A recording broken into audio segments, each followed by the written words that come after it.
បាទខ្ញុំបាទសូមជម្រាបជូននៅខ្លឹមសារនៃជំនួបរបស់សម្ដេចតេជោនៅថ្ងៃទី21ខែកក្កដាឆ្នាំ2026នេះសម្ដេចតេជោបានអនុញ្ញាតឲ្យលោក Brian ដែលជាប្រធានក្រុមប្រឹក្សាធុរកិច្ចអាមេរិកអាស៊ានដឹកនាំធុរជនរបស់អាមេរិកចូលជួបសម្ដែងការគួរសមនៅវិមានសាមគ្គីភាព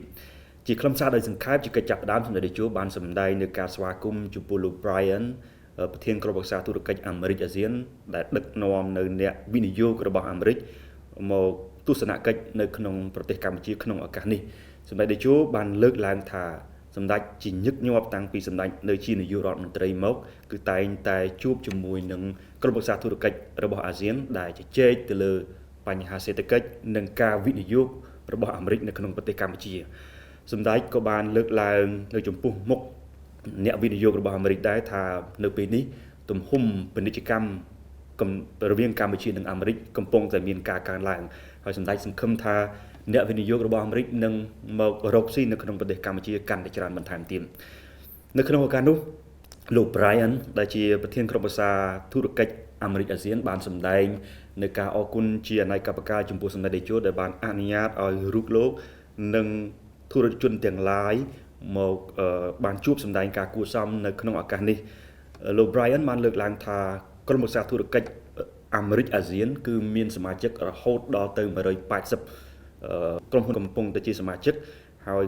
មានការចាប់អារម្មណ៍ខ្លាំងក្នុងការវិនិយោគនៅក្នុងប្រទេសតំបន់អាស៊ានហើយជាពិសេសនៅក្នុងប្រទេសកម្ពុជាតែម្ដងលោកក៏បានលើកឡើងថានៅពេលនេះគឺទំនាក់ទំនងរវាងកម្ពុជានិងអាមេរិកកំពុងតែដំណើរការល្អកំពុងតែមានភាពល្អប្រសើរហើយលោកក្នុងនាមជាវិស័យឯកជនតំណាងឲ្យក្រុមប្រឹក្សាធុរកិច្ចអាមេរិកអាស៊ានគឺចង់ចូលរួមចំណែកនៅក្នុងការវិនិយោគនៅក្នុងប្រទេសកម្ពុជាក៏ដូចជារួមចំណែកនៅក្នុងការពង្រីកនៅទំនាក់ទំនងរវាងកម្ពុជានិងអាមេរិកឲ្យកាន់តែរឹងមាំបន្ថែមទៀតលោកលើកឡើងថាធុរជនរបស់អាមេរិកក៏ដូចជាដៃគូរបស់អាមេរិកដែល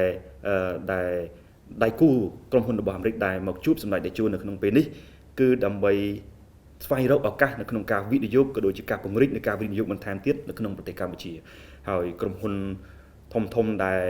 ជួបសម្ដេចតេជោនៅក្នុងពេលនេះមានដូចជាក្រុមហ៊ុន Ford ក្រុមហ៊ុន SC Johnson ក្រុមហ៊ុន Coca-Cola ជាដើមនិងដៃគូក្រុមហ៊ុនមួយចំនួនទៀតដែលបានដឹកនាំប្រតិភូចូលជួបសម្ដែងការគួរសមសម្ដេចតេជោនៅក្នុងឱកាសនេះនៅក្នុងឱកាសនោះសម្ដេចតេជោបានសម្ដែងការពេញចិត្តចំពោះការលើកឡើងរបស់លោក Brian ចំពោះទំនាក់ទំនងរវាងកម្ពុជានិងអាមេរិកដែលកំពុងតែមានភាពល្អប្រសើរជាមួយគ្នាហើយសម្ដេចតេជោគាំទ្រយ៉ាងពេញទំហឹងចំពោះអ្នកវិនិយោគរបស់អាមេរិកមកកាន់ប្រទេសកម្ពុជាសម្ដេចបានលើកឡើងថាចំណុចស្នូលនៃទំនាក់ទំនងរវាងកម្ពុជានិងអាមេរិកគឺសេដ្ឋកិច្ចនិងការវិនិយោគនេះឯងពាណិជ្ជកម្មនិងការវិនិយោគដែលជាចំណុចស្នូលហើយសម្ដេចសង្ឃឹមថាវិនិយោគអ្នកវិនិយោគរបស់អាមេរិកនឹងមករកស៊ីនៅក្នុងប្រទេសកម្ពុជាកាន់តែច្រើនហើយលោកសម្ដេចបានកត់សម្គាល់ថាអ្នកវិនិយោគរបស់អាមេរិកវិនិយោគនៅក្នុងប្រទេសកម្ពុជានៅលើផលិតផល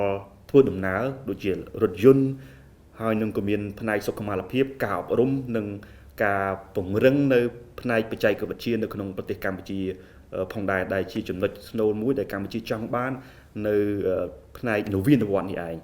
ហើយសម្ដេចក៏បានលើកឡើងថាកម្ពុជាអ្វីបើតែមានប្រជាជនតិចក៏ប៉ុន្តែមានកម្លាំងទិញគឺដ៏ធំចុងក្រោយសម្ដេចតេជោបានជូនពរឲ្យក្រុមធុរកិច្ចអាមេរិកអាស៊ាន